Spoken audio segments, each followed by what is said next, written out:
All right.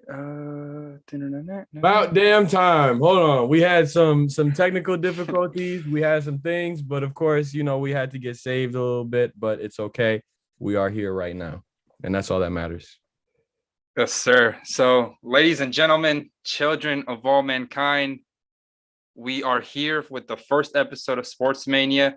Today, along with my co-host Jordan. How you doing, sir? I'm doing fantastic. I'm finally glad to finally be seeing that live in the top left corner of the screen instead of, going through those technical difficulties. But we're all right. We're all right. I'm doing all right over here. Absolutely. So before we get started, why don't you tell the sports hit list a little bit about yourself, who are your teams, and why you're here today? A little bit about myself. Fifth year senior at Stony Brook. Set to graduate in 3 months. My sports teams currently are for football. I'm a Dallas Cowboys fan. For basketball, I'm a Houston Rockets fan. Baseball, I dabble a little bit. Yankees fan. Hockey, I dabble a little bit. Leafs fan. Okay, that's nice. So me personally, if you guys don't know me by now, you know me by Mr. Numbers. I'm a big Heat fan, big Dolphins fan, unfortunately, but this year we're gonna make the playoffs, probably even win a playoff game with my boy Mike McDaniel. So shout out to him. Shout out to Rick, who's watching us, another Dolphins fan, in the good times and the bad times, but the last 20 years have been the bad times. Big Red Sox guy. But most of all, I'm a big analytics guy. So Jordan, first off, let's get it started. The NBA trade deadline is happening tomorrow. Tomorrow's the deadline. And one of the biggest Woj bombs, I guess you could say, happened. Sabonis, Jeremy Lamb, and Aaron Holiday got traded for Tyrese Halliburton, Buddy Hield, and Tristan Thompson. What are your thoughts on this? To be honest with you, I think the Pacers did a really good move trading Sabonis and getting Halliburton. I think this is really going to boost their team overall. I know they're rebuilding right now, but this is good for the rebuild. You kind of, I don't want to say tank, but you definitely play for that draft pick right now. Definitely keep gunning for that draft pick. Get a good guy in the draft. This summer, and then hopefully next year start off. Maybe you could probably contend for a play-in spot. Okay, so who do you think is the winner of this trade? Definitely Indiana. Definitely Indiana. I mean, Sacramento always is like, for as long as I've been watching basketball, has been a stagnant basketball team. I know they weren't always a stagnant team. Shout out to, Psg. Shout out to the Kings back in 02 or 01 when they made it to the Western Conference Finals and, that really controversial Western Conference Finals. But from what I've seen, the Kings have always been, they have never really made it over that hump, and I don't think anytime soon they're going to make it over that hump. I think Indiana definitely wins it with Halliburton. Halliburton is a really great talent, and Indiana really is looking good. Is going to look good. Give them about 2 or 3 years. I'm really excited to see Mike Miller's reaction about this though. Later, much later. Yeah, I think the Sacramento Kings are an abomination to the sport of basketball. I think they should be liquidated. I think they should be wiped off the planet. I don't think anything comes good out of them. A lot of people are talking about, Sabonis is the best player in that deal. I don't think he is, in my personal opinion. And I think Tyrese Halliburton is the best piece in that deal. He's 21 years old. He's going to be close to being a 2010 player and for the foreseeable future. So the Pacers realizing that they can't contend, they can't be in the play-in, they can't be in a playoff spot. They decided to give up their best player, I guess. Sabonis was the best player on the Pacers, and they decided to retool. So I think it's a good deal for the Pacers. 100%. Yeah, I agree. Another thing to look forward to is the James Harden saga. And we don't want to talk about it because obviously I'm a big James Harden fan. Obviously, Jordan is a big James Harden and a Rockets fan. He's a Rockets fan first, not a James Harden fan. But Jordan, what is your thoughts on this saga? And now looking at it from a Rockets fan perspective, is James Harden finally to blame? No. I love to see it though, because at the end of the day, I really do think that I really want James to be happy, and I want James to be in a situation that's going to be best for him. Based off of what he gave to Houston, I'll obviously have a lot of love for James Harden. He gave us, he had an MVP year. He had multiple seasons where in my opinion, he should have won MVP. He didn't. But he did give us an MVP award, brought that to Houston. So I love to see him happy. And I think right now the mess that's going on in Brooklyn, it's just deeper than honestly, I think it was worse. It's much worse in my opinion than what went on in Houston, because Houston, it was top. A front office with Brooklyn, it's now what's going on with the like within the players, and it's just their own personal choices that are really keeping this team kind of at this awkward stance right now. And it's like, what more, like there's so many roadblocks. I think that going to Philly would be great, but I'd want Harden to do this in the summer, maybe in a sign and trade. I'd want Harden to do this when it's better, like when it's good for both sides, because I don't want it to be like bad for Philly in the summer but then good for Harden. I'd want it to be good for both sides, and I think that's probably going to end up happening in the summer. I love to see it though, because I always hated Brooklyn for getting Harden off my hands like that, and just like, and look what they did last year, making it to the second round, not really doing all that. So, I mean, obviously with Kyrie getting hurt, but that affected things. And Durant's size. There's no hypotheticals. No hypotheticals. I'm just saying, like, it's unfortunate they didn't do more, but there's no hypothetical that would have said like that's not a hypothetical that Kyrie impacts the game, because he does. That's not a hypothetical. That's just how it is. So a guy that impacts a game and has made big shots in his life, it would have been great to have him on the court with James Harden, because then we never know what could have happened. But I'm not going to do any hypothetical. But I love to see it. I love to see it, and I hope he gets happy. I hope he's happy. The reason, that's another thing about our show. The thing that's gonna make our show different. We're not here to interrupt. If Jordan is speaking, he's gonna speak. If I have a guest and they're speaking, then they're gonna speak. So we let each other talk. I'm not sending shots at other shows out there, but over here at Sports Mania, we're gonna let each other speak. So when it comes to James Harden and the Ben Simmons saga, I genuinely don't think that he's gonna get traded. But if you're Philly or if you're Brooklyn, I think you should look forward to trading him, because the rumors are saying that he's not going to resign, that he's going to leave, this and that. If I'm Brooklyn and I'm like, you know what, I think I need something instead of letting him go for free. So there's a lot of people saying that he's not gonna go back to Brooklyn, that he's going to go to Philly, he's going to go elsewhere. So for Brooklyn, the smartest thing to do right now is to trade James Harden, just because the compensation, like Jordan was saying, with Ben Simmons and Seth Curry and Tyrese Maxey, I think should be in that deal, because those are snipers. So you get those snipers, you get Kevin Durant back. You get the vaccine update on New York City, which we don't know if Kyrie's going to be allowable to play at home games or not. But that's a pretty good start for the Nets if they're looking forward to the James Harden rebuild. But I genuinely don't think he's going to get traded. I think tomorrow James Harden, after the deadline is over, he's still going to be a Brooklyn Nets player. So I don't think that the Nets have to worry about any of that. I think they should be worrying during the summertime and find a way to get him to resign. But as a Rockets fan, you said it. It's good for you because, number one, the Rockets have like every single pick that the Nets have for the next 5 or 6 years, if I'm not mistaken, until 2030. So as a Rockets fan, you should be really excited, and obviously you're still rooting for him for everything that he did for the franchise. Moving on to the second topic of this afternoon, ladies and gentlemen, the Eastern Conference is a war zone right now. Jordan, obviously you do not root for an Eastern Conference team, but you got the Heat, Bucks, the Heat, Bucks, Bulls, Cavs, Sixers separated by 2.5 games. You still have the Brooklyn Nets, who are a little shaky, and they're in there, and you have the the Celtics and the Raptors. So hearing that and hearing that the Nets are not in the top 3 seed, what are your thoughts on the war zone going on right now? Well, I mean, it makes me happy, obviously, that Brooklyn isn't in the top 3 seeds, but with the war zone, it's crazy going on, right? What's going on right now is absolutely crazy.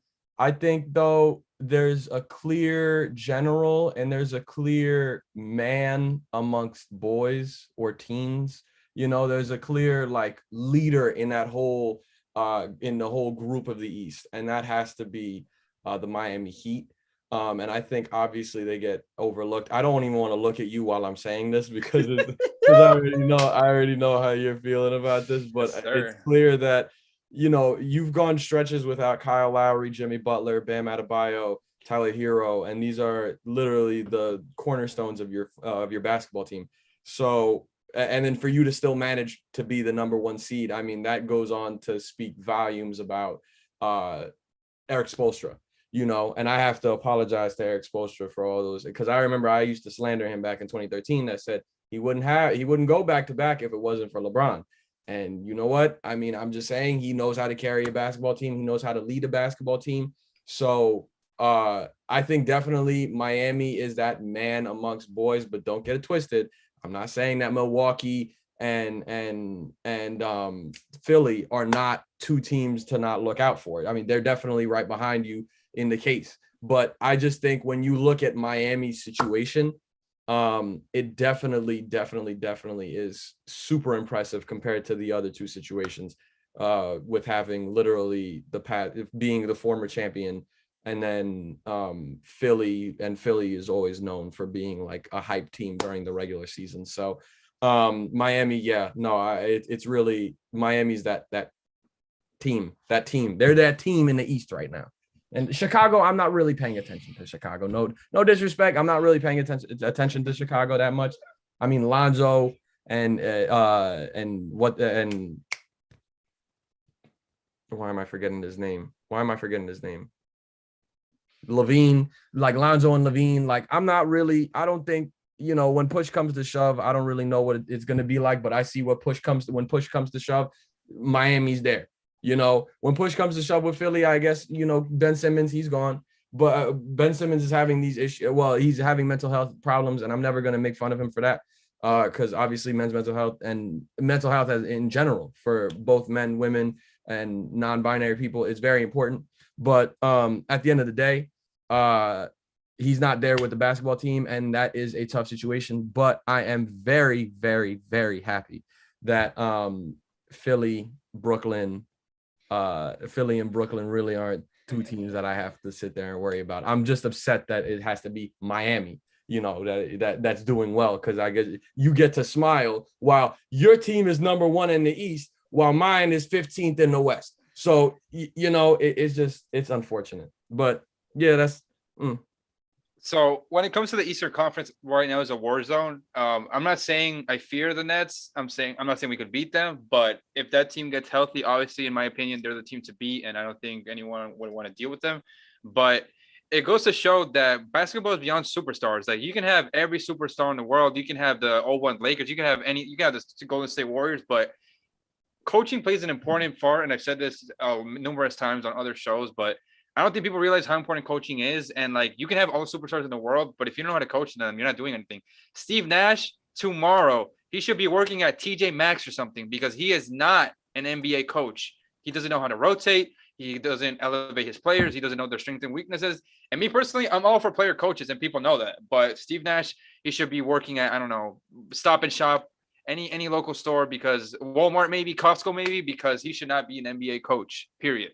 When it comes to the East, I think that the Bucks are very scary, and I think a lot of people are putting them under the radar just because they won last year and there was injury A, B, C, and D. But like Carl said, like I've said numerous times, the best ability is availability. The Bucks were always healthy throughout the whole playoffs, and they ended up winning. And actually, if you really think about it, Dante DiVincenzo was their sixth man, and he was injured, and they did not have him the entire run. So if you want to talk about hypotheticals as far as players go, I know Kyrie and Dante DiVincenzo aren't the same player, but that's still a player that wasn't on that championship team. Excuse me. Another team to look out for, I mean, we could talk about the Sixers, but I don't think they're going to have enough just because of who coaches them. Mr. Glenn Rivers. I cannot believe they named him a top 15 coach of all time. I mean, we can write essays on how long he's been blowing leads in this league. Like, yeah. Why? Why are we talking about Doc Rivers as one of the best 15 coaches of all time? When it comes to top 15 coaches, I'm glad my guy Eric Spoelstra got a nod, because a lot of people were saying that, like Jordan said, that he only was made because of LeBron. Frank Vogel was made because of LeBron. And speaking of Frank Vogel, let's talk about the Bucks and the Lakers game last night, because that's going to allow us to jump to our next topic, which is the MVP and who we got. Last night, Giannis had 44 points, 14 rebounds, 8 assists, and the Bucks mollywopped the Lakers. It was a bloodbath. He did this on 85% shooting. The only people that have done this in NBA history is Wilt Chamberlain and Kareem Abdul-Jabbar. So, Jordan, with that being said, is Giannis still the best player in the league, and who is your MVP? No. Before I get there, I'm not gonna listen, as much as I love to hear Frank Vogel hate, and I love to see the Lakers get blown out, I'm gonna get to that. He's a bum. Frank Vogel I don't believe he only won a championship because he had LeBron, yes, and AD. But in my opinion, Frank Vogel wasn't really made. The only reason he got this job as the Lakers head coach, well, beyond the fact that they couldn't get their actual, like the guys that they really wanted, was the only reason that he was even in the running, was because of what he did in Indiana. And, like with taking Paul George and that team, Paul George, Roy Hibbert, those guys, David West, all of them to the Eastern Conference Finals and go toe-to-toe with Miami. You have Lance Stevenson blowing in LeBron's ear. I mean, that team, you kind of have to admit they had some level of fight. But regardless, he was good defensively, but that's about it. Yeah. It's not really relevant now, but yeah, 8-9 years ago, it was nice. It was cool. Indiana was good, but regardless, Giannis, in my opinion, was at some point, I really had an opinion that Giannis was never really the best player in the league, but obviously that opinion has switched based off of this season. Not a lot of guys really jump out at you. Well, when I talk current basketball, like in today's game, yeah, Giannis is definitely the best player in the league by far. I mean, he's the best player on one of the best teams, and I genuinely think there's not really Steph has, he was inconsistent for that month. And Phoenix, I mean, Devin Booker, but like Giannis is just better than Devin Booker. So I'm not even going to get there, but Devin Booker is a monster and I'm never, and when we talk about Phoenix, I'm definitely going to go in on, cause I love me some D Book, but regardless, no, I mean, I just like, I apologize to Giannis for the slander. Cause this past summer, I definitely did say a couple things about how I thought that KD and LeBron were greater than him, and just for LeBron and KD to make my opinion so wrong, I definitely think Giannis is that guy. He's definitely that guy. Now MVP wise, okay, bro. I don't think Giannis gets his second. In my opinion, I don't think Giannis gets his second this season. I don't think he gets it because of fatigue from the media. There you go. I think he should be in the conversation, but I don't think he's going to get it because I think the media has their narrative set on either Embiid or Steph if he comes back, because I don't think they're going to give it to Jokic because of last year, and they were seeing how last year player A, B, C, D, and E were injured, and then player E, F, G, H were healthy. Right. But I think it's going to come down to either Embiid or Steph. Maybe, hopefully, Jokic can get a nod, because what Jokic is doing this season, like under the radar, it's flown very under the radar, and it's disgusting. The Nuggets are a top 5 seed right now without Jamal Murray, who was supposed to be back this month, but I think he got pushed back on his recovery. He has a player efficiency rating of 33.4, which is higher than Wilt Chamberlain if he was even real. Like the largest PER in the history of the NBA has been done this season by Jokic. Another player to look out for is Joel Embiid. I mean, what more can we say about this man? Like when he's healthy, he's on. When he's not healthy, he's still on. Right now, he has like 20 or more games, putting up 25 or more points. The Sixers are winning games. They're a top 3 seed right now after they were looking shaky at the beginning of the season. So I think it's between those 5 candidates: Jokic, Giannis, Embiid, Steph, and then the 5th spot. Honestly, it can go to a couple different people, but I don't think that 5th person can catch up. If the Lakers get in there, I don't think it's too late for LeBron to be MVP, but I don't think it's a possibility. Oh no, LeBron is MVP now. No.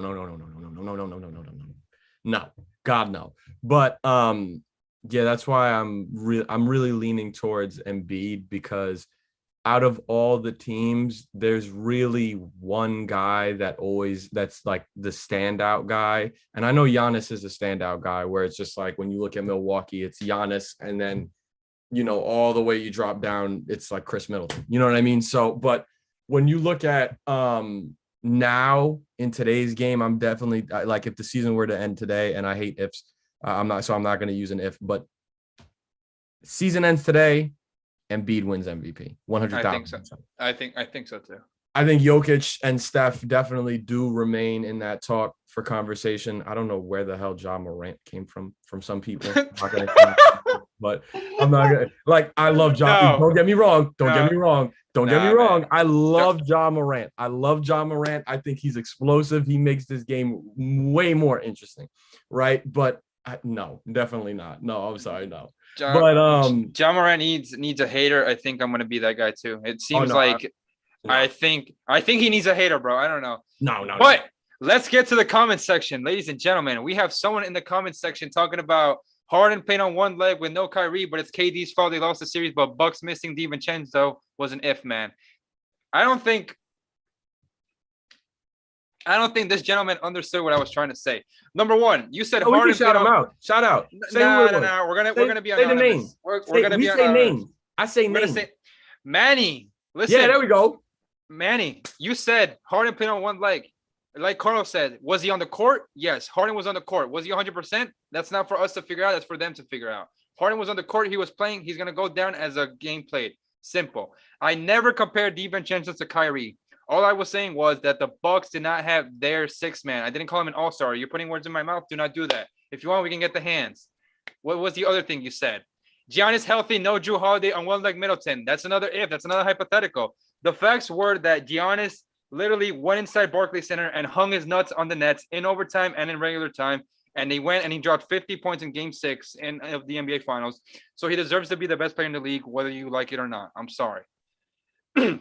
Excuse me. Moving on to our fourth topic, we got the Champions League is finally back.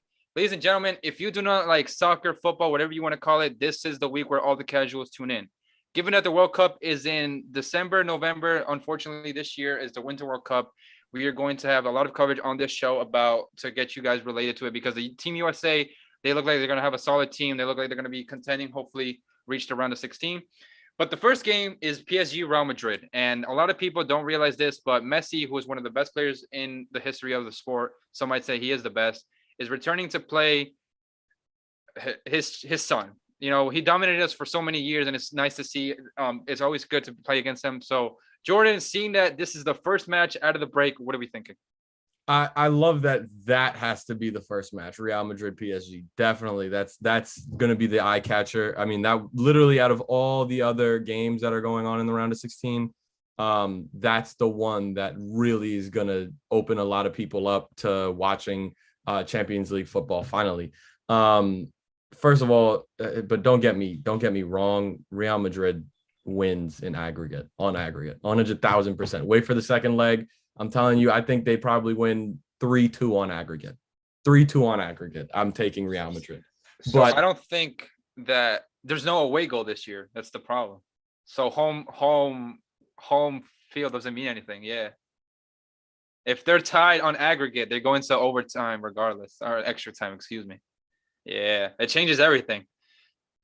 Yeah, it changes everything. So the second game is Sporting against Man City. Sporting is one of the best teams in Portugal, and Man City has that thorn of not winning a Champions League, obviously with Guardiola, who's one of the best managers in the world. You got Inter, Liverpool, and you got Salzburg, Bayern. Bayern is another contender to win the Champions League, and then Liverpool is in there in that conversation as well. Jordan, do you see Man City finally winning the Champions League this year? Oh, every time I say yeah, it's always proven wrong. I mean, literally last season, I said this is it. I said Chelsea, it's done. Finally, Man City is going to win a Champions League with Pep Guardiola. Like, yes, like this, it's the time, you know. But Chelsea came in, and it was Matt James that really James. James the last. Reece James. Holy crap. Okay, Matt James is the Bachelor. I don't know why I'm thinking Matt James. Okay, so Reece James, right, center back. I mean, he was phenomenal. Like, he put Sterling in a whole prison, in a whole straight jacket.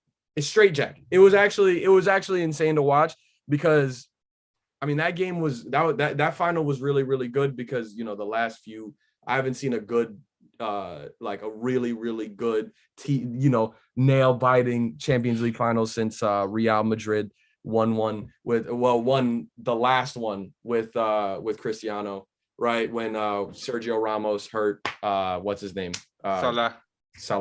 There you go. Yeah. So Yeah, no, I definitely think that this this is Man City's year. I don't know, man. It's It's not it's their PSG. year. It's not It, PSG's year because PSG got that same thorn. But yeah. it's not PSG's year in my opinion. I don't believe Real. No, I don't believe Real. It's Real's year either. Real will make it to the round of 8, but no, I think it's Man City's year. I think it's Man Yeah. City's year. Well, we'll see what happens, but I'm very excited. So, ladies and gentlemen, if you are a casual or if you do not understand soccer, PSG Real Madrid is the match to tune into. That's next Tuesday at 3 p.m. Eastern Standard Time, 2 p.m. Central Standard Time, or 12 p.m. Pacific Standard Time. Moving on to our last topic of the afternoon, ladies and gentlemen, the time has finally come. The time where if you don't even watch this sport, you're tuned in. No matter where you are, you're cooking up steak, you're cooking up grill, you're making some wings. Ladies and gentlemen, it is Super Bowl 56 this Sunday with the Rams and the Bengals. Now, I'm going to get started, but I would like my colleague to get started. Ladies and gentlemen, for representing the sports fellas, Jordan, are you taking Rams -4? And what are your thoughts on the game? Oh. Do not gamble, ladies and gentlemen. Well, gamble, but responsibly gamble. Oh my gosh. -4. No, I wouldn't take I don't take the spread on that. I would take Rams money line 100,000% because I'm more of a safe guy. I'm a conservative guy with money when it comes to sports betting because I don't really like I take Rams. I'll tell you the bets to make. Rams money line. Over. I believe the over for the points scored was like in the 50s. I think it's 48.5, if I'm not mistaken. 48.5. I'm taking the over on that. I think both offenses go berserk. I think the IRS is going to be at your door. I hope you know that on Monday morning. This is the first time I am going to say, like, this is the first time I'm going to say that Jalen Ramsey has a chance of getting burned by Jamar Chase. I think Jamar Chase might have Jalen Ramsey kind of stuck, especially because Cincinnati has multiple options at receiver. It's not just Jamar. You have Tyler Boyd. You have T. Higgins. So it's like you have multiple targets, and then you also have Joe Mixon. So I think from Cincinnati's offensive end, they're going to be fine. And Cincinnati's defensive end, Eli Apple, are we kidding? Chidobe Awuzie. I mean, yeah, we used to have Chidobe in Dallas, but at the same time, Odell, Cooper Kupp, Van Jefferson. I mean, Cam Akers. I don't know. So that's why I'm definitely taking Rams money line, and then over 40. You said 48. Yeah. I'll search it, but yeah, Because I think the final score of that might just end up being 31-27. 31-27 would probably be that's my final score for the Super Bowl. I think Cincinnati fights. Yep, I was right. It was 48.5. Yep. 48.5. I think the final is going to be 31-27, so it's going to be 58 points 58 points combined. That's why I wouldn't take the -4 because I could easily be wrong. I could be so wrong about that 4-point difference. And Cincinnati's no joke. That's why Cincinnati is here today. Cincinnati was able to stop Kansas City, unlike Buffalo. Shout out. Wait, so they shouldn't change the overtime rules, right? Oh no, because that's another thing. We can talk about that. We can talk about that next week on Sports Mania, but we got a whole segment planned out. Don't you guys worry about that.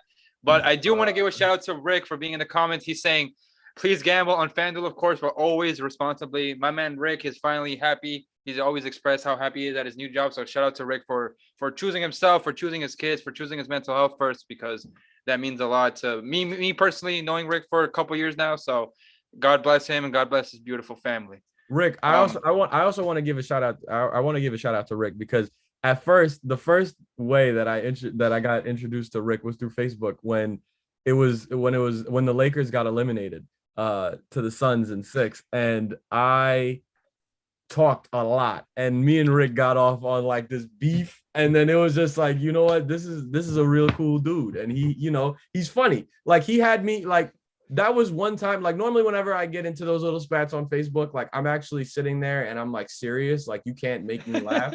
Nah, and to make me laugh during like a back and forth, I'm like I actually kind of like this dude. You know, he's funny. You know, and he's really like Rick. I love the fact that you're doing well. I love that you're happy. Keep on doing you, bro. Keep on doing you, my man. Yes, sir. Jordan, so obviously you are a big Alabama fan, but you respect good players and stuff, and you're a big fan of Joe Burrow. Do you think the Bengals have enough juice given that the Rams are at home? A lot of people say that the Rams don't have fans, and maybe you could say that, but home field is home field. So what do you think about Joe Shiesty? Is he the guy to win this game, or how's this going to go down? No, it's Stafford's time. Stafford and Odell, it's their time. It's their time to win it. And all around, I said this last week, that all around, that's why I believe that the Rams are going to come away with this W, is because it's all around. Special teams, offense, defense, they have it all. There's not one single hole in either one of those that it's just like that you have to question, oh, do they have it there? But in Cincinnati's defense, I can't sit there and be comfortable, because in every line on the Rams defense, you have Aaron Donald in the front. You have Von Miller as a linebacker / edge rusher. You have Jalen Ramsey back there. I'm not worried with what LA could do. But Cincinnati, it's like, I understand, yeah, they might have some talent around defense, but it's not like I'm feeling comfortable. And Kansas City's offense, the only reason Kansas City lost that game, they lost the game, but I don't think LA does the same thing that Kansas City did to lose that game last week, and that's why Cincinnati was able to win, was because literally Mahomes was just running around. I don't even know what Mahomes was doing in the second half. Nothing. Say again. Nothing. Yeah, exactly. Yeah, really nothing. He didn't Nothing. really do anything, and I love Mahomes, but that was just really disappointing to see. But yeah, no, I'm really that's why I'm really confident that LA has this in the bag. That's why I would take Rams money line easy. I'd put as much money as possible on the Rams money. Like I wouldn't say your whole bank account, because I said responsible. So if you have $10 in the bank, just put like $2 in. You know, just win you some money. Because that's easy money right there. That's free money. So who's gonna win? If sports aren't rigged, who wins on Sunday? The Rams. If they're rigged, the Bengals win, right? First of all, I'm not one of those. I'm not gonna be one of those, even though, like, because I still think, regardless, if it's rigged, I don't think the players are in on it. But that's not even a conversation, because I'm not here to talk about rigged. Because I don't even think that has merit, you know. But yeah, if it's rigged, then yes, then Cincinnati comes away with it. I think regardless, LA's just better all around. So you can't. Yeah, a lot of people were saying how they think that LA is the better team, but the Bengals have the better quarterback. I personally wouldn't agree with that statement, number one, because I think Joe Burrow has been phenomenal this year, this and that. His postseason has been like he's done enough for the Bengals to win, but the Bengals kicker has been phenomenal. So I think that both sides have a really great story behind them.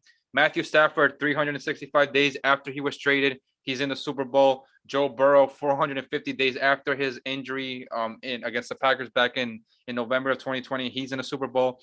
And honestly, a lot of people like to say that the NBA is better than the NFL, but you're really not going to see a power like the NFL like right now. Like, when have we seen the Cincinnati Bengals go from the worst team in the NFL to the Super Bowl? And I'm not talking about this year. In the last 10, 20 years, we've seen at least 5 teams be the last team in their division, and the following year they make the Super Bowl. It happened to the Eagles. The Eagles were in the last. They went to Super Bowl. They beat the Patriots. It happened to the Saints. They were last in their division. The next year they went on to win the Super Bowl. It happened to the Patriots back in 2001. Like, in this sport, we see a lot of that. And I think the rebuilding is much quicker in the NFL than it is in the NBA. And in the NBA, let's face it, if you don't have Nets, Lakers playing, then it's not going to do good for the ratings. I know a lot of people don't like to care about the ratings, this and that, whatever you want to call it. But from a marketing standpoint, I'm trying to give you guys a different standpoint. From a marketing standpoint, it's bad for the NBA to not have these teams in the finals, or the MLB. And the NFL, it doesn't matter if it's if it's the Bengals against the Rams, people are still going to tune in and watch. They're going to criticize the halftime show. They're going to criticize all the little things, and we know it. So, Jordan, what do you think the Rams? Sorry, excuse me. Do you think the Rams have the better QB on Sunday? Yeah, 100,000%. I mean, I like with Joe Burrow. I think he's having a great season, and I've seen so many quarterbacks have great seasons, but will not be better than another one. If you understand what I mean, I think Eli Manning has had great seasons, but he's never been a top 5 quarterback ever in his career. You know what I mean? So but he got the job done in the playoffs, bro. He's never been a top 5 quarterback ever in his career. But he got the job done in the playoffs. But he's never been a top 5 quarterback. I'm just saying, bro. I feel like I'm getting a W somewhere, and this is the hill I'm gonna die on. He's never been a top 5 quarterback at any point during his career. Did I look at Eli Manning and I said, oh wow, he's top 5? Never in life. He's made 2 throws in his entire career that people will never fail to remind me about. One to Mario Manningham in 2011, and then one to David Tyree in 2007. Like, those were 2 throws. Great seasons. Cool. At the end of the day, he's never been top 5. It's the same thing where you can have a great season. It's about consistency. Eli Manning's the same guy Eli Manning's the same guy who's had over 20 interceptions. I remember in one season he had about 29 interceptions. So this is not consistent. So you know what I mean? So look at like when I talk about being better, like Stafford has consistency on the numbers in Detroit, even with a failing organization like the Detroit Lions were. Even with a failing organization like the Detroit Lions, he was still able to put up his numbers and get the job done as much as possible. He put his heart on the line. And I love Joe Burrow. I love the swag he has about him. He's not Stafford. Stafford currently is a top 10 quarterback, in my opinion. I think that Joe Burrow is right now top 20. But if he wins the Super Bowl, he gets moved to top 15. He carries the same consistency, makes the playoffs. We could talk about a top 10, but he has to show more than what has been shown this season. I'm not easy to impress where I'm like recency bias and I'm like, oh, you're the best I've ever. No. Or it's like, just like, oh yeah, he had a great season, so he's got to be. Currently, it depends. Currently, yeah, I mean, he's in the Super Bowl, so yeah, people are going to be like, oh, he's top 10, oh, he's this, he's that. But all like right now in the league, like league ends, when the league ends, he's not going to be top 10. He's not going to be top 15. He's not going to be top 10. I said he'll move to top 15 if he wins the Super Bowl for me. But all right, that's that. Because they need to stop. Because that's doing too much. That's doing way too much. If you think that Joe Burrow is better than Matthew Stafford, I'm sorry. That's doing way too much. That's way too much. Ladies and gentlemen, we have reached the end of the show. So, Jordan, I need a bold prediction for Sunday. Odell, 3 touchdown receptions. Oh, okay. Matt Stafford, 5 receptions. Matt Stafford throws for 350 yards and the Rams cover. But, ladies and gentlemen, thank you for tuning in. And I know you're going to think that we're done. No, we are not done. If you're not doing anything next week, let me show you what you're going to do. Starting on Monday, you are going to tune in to Smoke and Mirrors with the Poliuses with Mr. Greg and Stefan and Declan. Shout out to him. Hopefully he feels better. You're not doing anything on Tuesday? Yes, now you are. You're going to watch Chirp and Chat with Ryan on Tuesdays at 5:30 p.m. And if you're not doing anything after that, I'm glad. You're tuning into the Fan Zone with Manny and Mike at 7 p.m. Shout out to them, too, for always putting on a show. And then you're going to tune into us at 4 p.m. on Wednesdays for the Sports Mania. Jordan, are you doing anything tonight? You know what I'm doing? I'm watching On the Court. That's what I'm doing. You're watching On the Court. We are watching On the Court with Carl, Mike, Ziggy, and Coach Wom starting every Wednesday at 7 p.m. And if you're into AEW and if you're into wrestling, you're going to watch the Injection following AEW Dynamite at 10 p.m. Are we done? No, we are not done because we have 4 days of content. On Thursdays tomorrow, we have the B Show with Deb. Shout out to Mrs. Colanges. Deb, the First Lady, Thursdays at 6 p.m. 7 shows, 4 days a week, plenty of content. Remember to like, share, comment, subscribe, tell a friend to tell a friend. Continue to stay safe. Jordan, thank you for joining me in episode 1 of the Sports Mania. 100,000%. Yes, sir. And shout out to Carl for making this happen.